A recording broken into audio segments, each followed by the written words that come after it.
त्याच लोकांना कॉल करायचा, आपण त्याच लोकांना भेटायचं आहे. मग तीच लोक जर परत असतील तर पाठीमागच्या काही काळामध्ये आपल्याला कशा पद्धतीने रिस्पॉन्स भेटला हे संपूर्ण महाराष्ट्रानं बघितलेलं आहे. तर मला काय म्हणतोय, त्यामुळं विद्यार्थ्यांना भेटायच्या अगोदर तुम्ही काही हिताचे निर्णय घ्यायला पाहिजे. भरती पाडली तर पुढच्या 3 ते 4 महिन्यामध्ये ती भरती पूर्ण करण्याचा प्रयत्न करायला पाहिजे.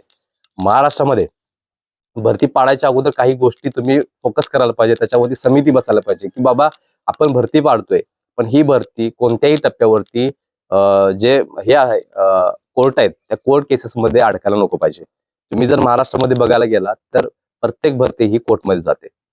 प्रत्येक भरती कोर्टमध्ये जाते. तिथून निकाल, हेरिंग, हे ते सुनावणी, मुलांचं आयुष्य निघून जाते. 2 वर्ष, 3 वर्ष, 1.5 वर्ष, तारीख पे तारीख, तारीख पे तारीख. त्याच्या अगोदर तुम्ही एक समिती बसवा आणि समितीमध्ये तुम्ही ऍड पाडत असताना तुमचे शैक्षणिक पात्रता असेल, तुमचं पेमेंट असेल, तुमचे एज्युकेशन असतील, तुमचे शॉर्ट कोर्सेस असतील, त्यासोबत काही जोडायचे